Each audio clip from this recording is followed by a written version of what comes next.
Okay, Alan Jones!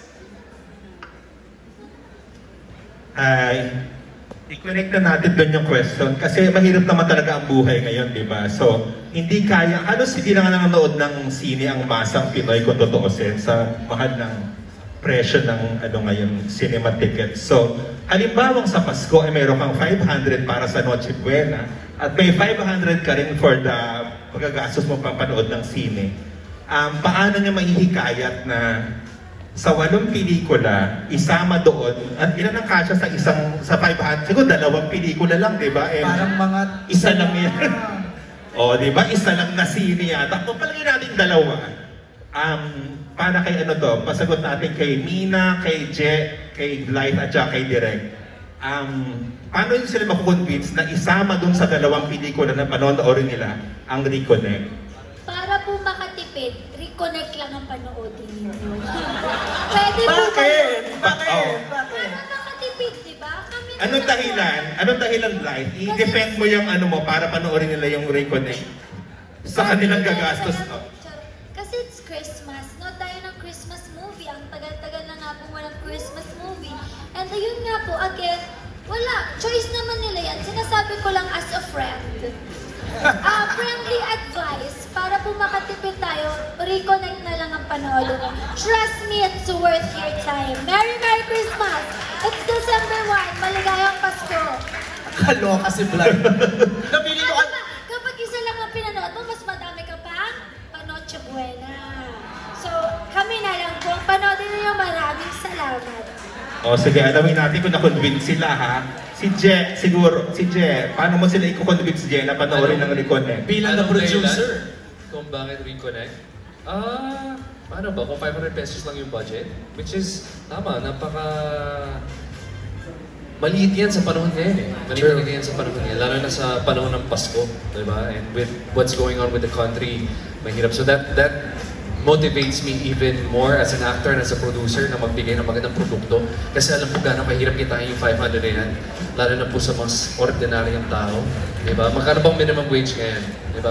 Close to 500, 600. Parang diba? naman. So, gagapang pa yung mga yan sa baha para lang kitain yan minsan.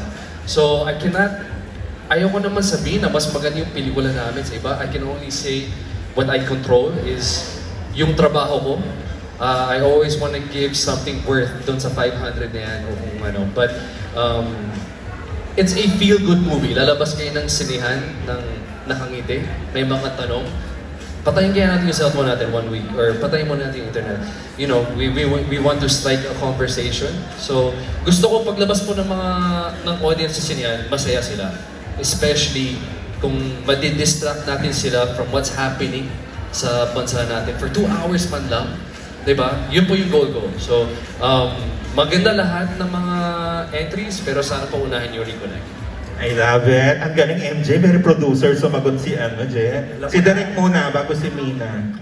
Ako, kung 500 pesos na lang yung budget mo, idagdag mo na lang sa Noche Buena. Para 1,000 na yung Noche Buena.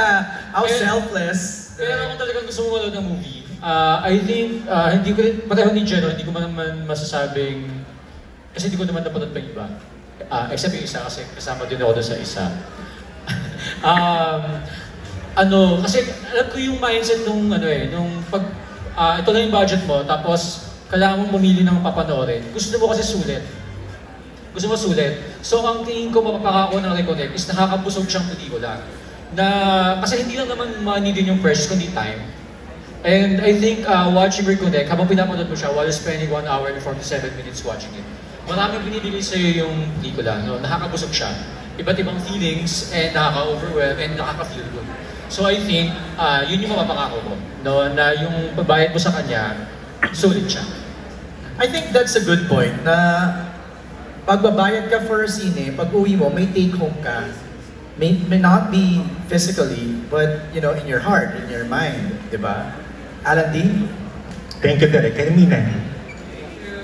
Carmina? Yung 500 ba, pang pamilya ba yun? O isang tao lang? Isang tao. 1 person. Isang tao lang? Yeah. Ang lungkot naman. Ako siguro katulad ang madadagdag ko sa mga sinabi nila. Kasi kami lang kung bakit Reconnect ang dapat nilang panoorin kasi isa lang ang pwede nilang panoorin sa lahat ng entries, diba? Ako, ang madadagdag ko, kasi kami lagi may Christmas theme. Okay. So parang just in time for Christmas, syempre once a year lang dumadatingin sa buhay natin eh. So might as well, pag meron kang pinanood, yung may Christmas feel, na hindi lang siya basta-basta Christmas feel, kasi natutuon yung family, yung pagmamahal ng isang pamilya, pagmamahal ng boyfriend-girlfriend, ng pamilya, ng magkakaibigan. At saka, katulad din yung sinabi mo, may take home ka kasi paglabas mo. So parang feeling ko magiging worth it talaga. So parang katulad din yung sinabi ni Derek, busog ka paglabas mo kasi emotionally, physically. Tsaka sana naman may popcorn na kasama. Wala kang popcorn ng Walang girl. Cornic, Wala. sushot pa yung sa'yo. Cornic na lang, at least busog pa rin, diba? At least busog ka. So, yun, dapat din napanoorin nila, reconnect. May mga cinemas na may popcorn at water na nakasama. Pero mas mahal. Ayun, dun kayo para at least ang mga busog na may tubig tapos popcorn. Ayun. Thank you guys. Merry Christmas. Maraming salamat, Alan D.